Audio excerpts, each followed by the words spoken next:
Hey, kia ora! Helen Brahms here, coming to you live from Surprise in Arizona. Hope you're having a super fantastic, sparkling Thanksgiving Day. It is Thanksgiving here in the States. Welcome to Before the Dirt Nap podcast number 1575. Farewell, M. Yeah. So I know I always said there was two James Bond movies that made me cry. There's actually three because I totally forgot about Skyfall. But we'll talk about that in a moment. How is your Thanksgiving day going? Are you having lots of yummy foods to eat?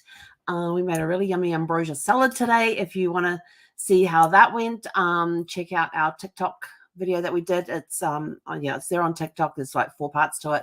The full thing can be seen on our YouTube channel, which is youtube.com/Helen Brahms as one word. And the full video is up there as well. But yeah, we did this TikTok live today. It was awesome.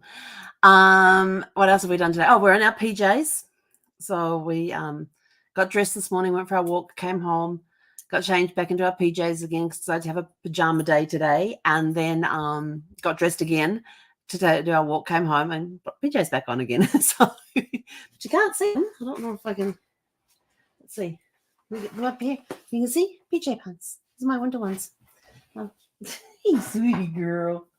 You can just see Ziffy's nose there in the corner. So yeah, we've had a very relaxing day today, and really cool. We didn't eat lunch. We kind of just cruised through the day. It was awesome. It was amazing. We actually had a really good day today. Had dinner, lunch, late lunch, early dinner, like around 3:00, I think it was. And had ham and salad and twice baked sweet potatoes and some ambrosia salad on that. And totally didn't make the monkey bread. I got the monkey bread. I was like, I really don't feel like making any right now. So we didn't do the monkey bread today. Maybe we'll do that over this weekend or something. I don't know. But there was a lot of traffic coming and going, with people coming in. Like when we went out for our walk this evening, there was a lot of extra cars in the street with people coming to visit. There was some empty driveways where people had gone to visit other people. There was a lot of comings and goings today. And so Zeffie spent most of the day on her little made-up bed that I put in front of in the front door there, behind the screen door, so she could sit there and watch all the comings and goings out there. But we just had a really cool, relaxed day. It was really cool. So I hope you had a super fantastic, sparkling Thanksgiving full of lots of love, laughter, and many blessings. And now tonight, let's see. Last night we watched Quantum of Solace, which is that was the sequel. That's the word I was looking for. The sequel to Casino Royale. And Casino Royale was had some good action and stuff in it, but Quantum of Solace had a ton of action. As James Bond he was out for revenge. There was just absolutely no doubt about that. In Quantum of Solace, he is literally out for revenge to find out who blackmailed Vespa, his girlfriend from Casino Royale, and he was out for revenge for them. And it was a really good action-packed movie. Tonight we see Skyfall. This is, let's see, the theme song was sung by Adele. And she co-wrote the song with, what's his name? Hang on, let's see if I can quickly find it. She co-wrote the song with a regular songwriter, Paul Epworth, and they actually won an Oscar for it. It is the 4th time that when Skyfall came out, it was the 4th time that a James Bond theme song had been nominated for an Oscar. It is the first time it won an Oscar for the original best original song. That's the one I was trying to think of. Best original song. So that's really cool, and it is a very, very cool song. I love the theme song for this James Bond movie. I'm not too keen on the one for what did I watch last night? Quantum of Solace. That one, that's my least favorite theme song for a James Bond movie. the Quantum of Solace. It just, I was listening to that and I'm just like hitting the button on my remote which moves it forward every 10 seconds because I could not get into that song, and every time it comes on I just fast forward through it. So I wouldn't even recognize it if it came on my Spotify playlist or anything like that. This one here, we do say goodbye to M, as in Dame Judi Dench, her character. This one is her last film as M, and she does unfortunately die at the end of it, which makes me cry. So there's actually 3 James Bond movies that make me cry. Although this year I'm counting 4 because World Is Not Enough made me cry as well. Especially because it was Q's last movie before he Desmond Llewellyn's last James Bond movie before he passed away. And in The World Is Not Enough, he is training his replacement. And his very last scene is with James Bond. Q and James Bond are there in the room while they're watching R. That's who James Bond dubbed Q in training, is R. Which was played by John Cleese, who did a fabulous job he did do a fabulous job. And he says, there's 2 things that you never, there's 2 rules in life that he has. And James Bond asks him what they are and says, number 1 is never let them see you bleed. And number 2 is always have an escape route, a backup escape route. And with that, he presses a button and Q presses a button on a remote and just lowers away into this tunnel or whatever that's in the floor. And that's the last time you see him in a movie. And then a few weeks after that movie came out, he was killed in a car accident. So that one kind of this year, it got me a little bit. So, and seeing Dame Judi Dench's character in Skyfall, she was fabulous. I have to tell you this. I love this movie because there is some good action in it. You get there's a good chase scene that starts at the beginning that starts on a train, and and unfortunately you see James Bond get shot, and you see him fall off this train, off this huge viaduct down into this river. So everybody thinks he's dead. So he plays dead for a few months. Then he's, on the trail of the bad guys and everything else. We do get to meet a new Q, and that's played by Ben Whishaw. And I have to say, he is freaking awesome as Q. I love him. He's all about the computer and the gadgets, but more importantly, what he can do on the computer for MI6 and everything else. And I just love his character and the stuff that he comes up with on the computer and how quickly he is, and just his overall. And he's this young kid, and he's the quartermaster, and I'm sort of like, I kind of like him. I really like him. A good replacement for from Desmond Llewellyn playing Q. So I like this new Q. At the end, we get to meet Moneypenny. So we get to meet Moneypenny at the end of the movie, and then we also get to meet the new M as well at the end of the movie. And what else is in there? Oh yeah, and this one here, there is actually a virus that gets put on the computer, and when Q is trying to dig out the information off this laptop, it puts a virus into MI6's computer, and all sorts of fun stuff start happening, and he realizes the mistake he's made, and now he's trying to fix it and everything else. Meanwhile, MI6 headquarters got blown up just before that. So somebody gets in there and actually blows up MI6 headquarters.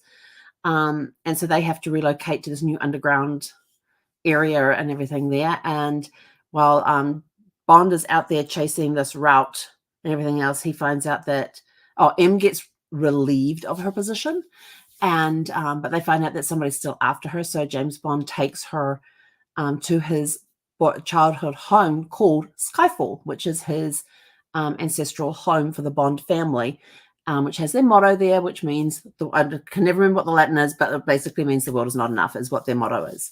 And the whole thing that they do there at Skyfall, they basically lead the bad guy there, because he has Q leave a digital trail for this guy to follow, and they get there and they fortify the home. They use these escape tunnels. They basically, and there's basically the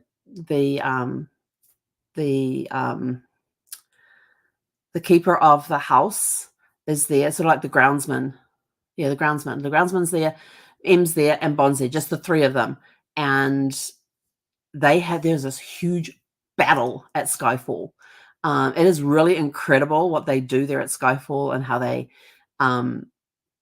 get everything done. They use tunnels. They use all these old tricks. And I mean, Em's got some old tricks up her sleeve. Let me tell you, she's pretty cool in action. Seeing some of the stuff that she comes up with to help defend the place that's to defend the home and stuff. And there's all these explosions going off and lots of good chases. And it's just a really cool movie, but unfortunately ends up with Em dying from injuries that she receives in this big battle that they have at Skyfall, which makes me cry. I'm sorry. I'm just a big sucker for these movies. I really am. But it's a really good movie. And I'm trying to remember, because I know in Casino Royale, we don't have the gun barrel at the beginning so much. We have it just before the credits start. At the beginning but it's not, you know how on the other, prior to Daniel Craig becoming James Bond, they would have the gun barrel, the hole of the gun barrel comes around and you tracks James Bond along and he turns and shoots the thing. In Casino Royale, when you're learning about how he does his 00 license and it gets 00 license, which is the pre-credits portion, it's all done in black and white, except for when he picks up the gun, spins around, and suddenly you're looking down this different type of gun barrel, and then you see the red come down over the black and white, which is really cool. And Quantum of Solace, the director did not want to use the James Bond theme tune that everybody knows as much, and so you don't see the gun barrel till right at the end of the movie as they and of course in Casino Royale, the very last line that you hear is James Bond saying, "The name's Bond, James Bond." And that is the first time in the entire movie that you hear him say that. You don't hear him introduce himself to anybody throughout the movie until that very last line. And Quantum of Solace opens with, like, it was crazy. It's like in this massive car chase. And then you get to the end of the car chase scene and he's got white in the trunk of the car. So like jeepers, all that stuff they've been through, all the different turns they've been through. It's amazing the guy actually survived the time in the trunk, because it was a pretty wild chase. But not until the end of the movie, when they finish the movie, that's when they have the barrel of the gun thing come around and then comes across and you've got the playing along in the back. It's just totally went out of my head. That you see that piece happening right at the end of the movie, just before the credits start rolling at the end of the movie. This one, I can't remember. With Skyfall and Spectre and No Time to Die, I can't remember. I think they bring the gun scene back at the gun barrel back at the beginning of the movie. I can't remember. I know I've seen these movies a few times. You think I'd remember these little details, but I don't. Maybe I should write them down. I will. So I'm looking forward to Skyfall tonight. Because it's one of my favorite ones. There I go again, calling one of my favorites. I don't really have a James Bond movie I don't like.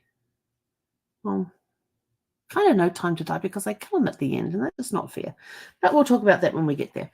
But this one here, you've got them going to different places. Again, they're traveling around the world. James Bond has Eva who goes with him, and he's got an MI6 agent, Eva, who goes with him on a lot of this movie. So you get to meet her, and then Em gets relieved of her position. Then they find out there's somebody that's after her. There's this download from the MI6 computers, which is kind of like a knock list, I think, if I remember correctly. I think it's the knock list, which is basically telling you who all of their undercover agents are that are currently on assignments and stuff. And then ending with this big battle at Skyfall. And I tell you, it's pretty impressive. It really is impressive. And let's see, I'm trying to remember Kincaid. Is it Kincaid, I think his name is? Hang on, I'm just doing a quick look. Where's the cast? He's the gamekeeper, Kincaid.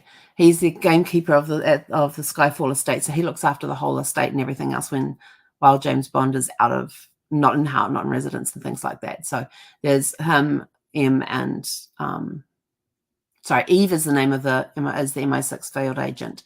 that that goes with 007 on his missions and everything else during this movie. And yeah, cyber terrorism is wild, is rampant in this. But yeah, the new Q, absolutely love and adore him. I think he's really, really cool. So trying to remember the guns things at the beginning, but you will see the Aston Martin DB5 back again. Yeah, the MI6 building in London gets blown to pieces. They have to go and hide in the in this underground area. They have as sort of like a backup thing that they have. There's the dropping from James Bond jumping off this, well, not jumping off, he gets shot on top of this train and ends up falling off this top of this viaduct and down to the river below. And even though he survives, he decides to stay dead,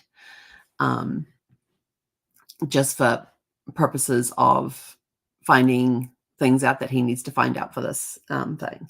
So anyway, I'm off to have pumpkin pie with a side of ambrosia salad. I love ambrosia salad. Goes with anything. If you don't know what ambrosia salad is, it's basically whipped cream folded in, and you fold in shredded coconut, pineapple tidbits, canned mandarins, all drained, or they all have to be drained. You can't have them going into their wet, and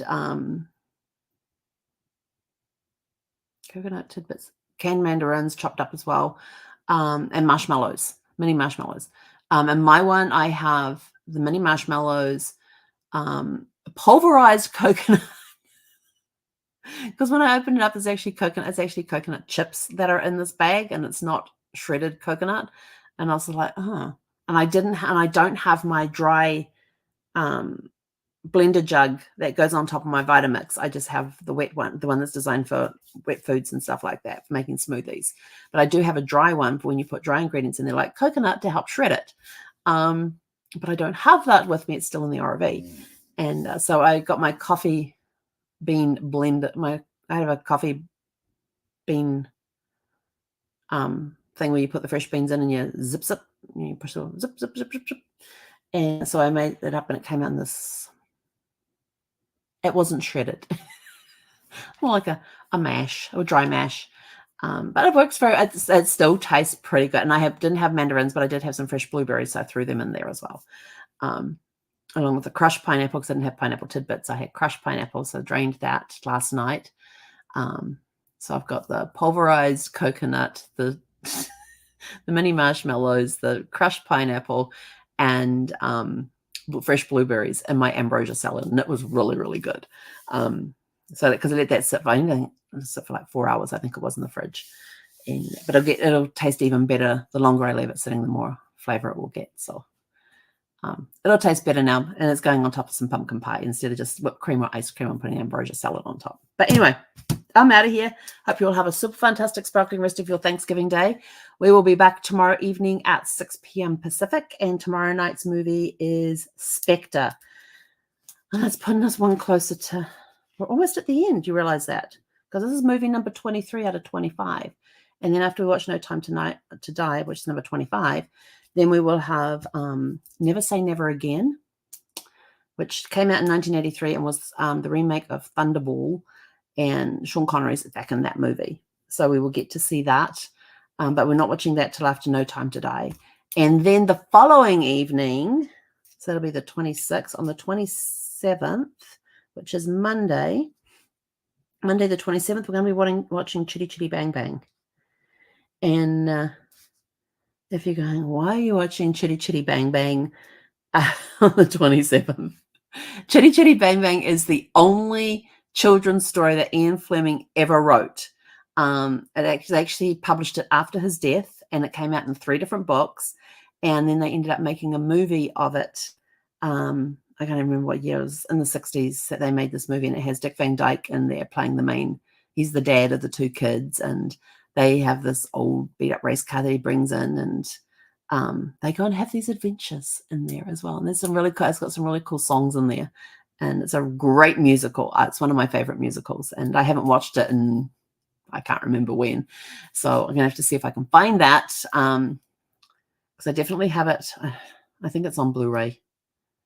I have to go and have a look in my binder of discs. But yeah, that one came out in, let's have a look here because I really don't remember when. 1968 it came out as a movie. So we will talk about that on the 27th. So catch you guys tomorrow evening at 6 p.m. Pacific. Hey, konera.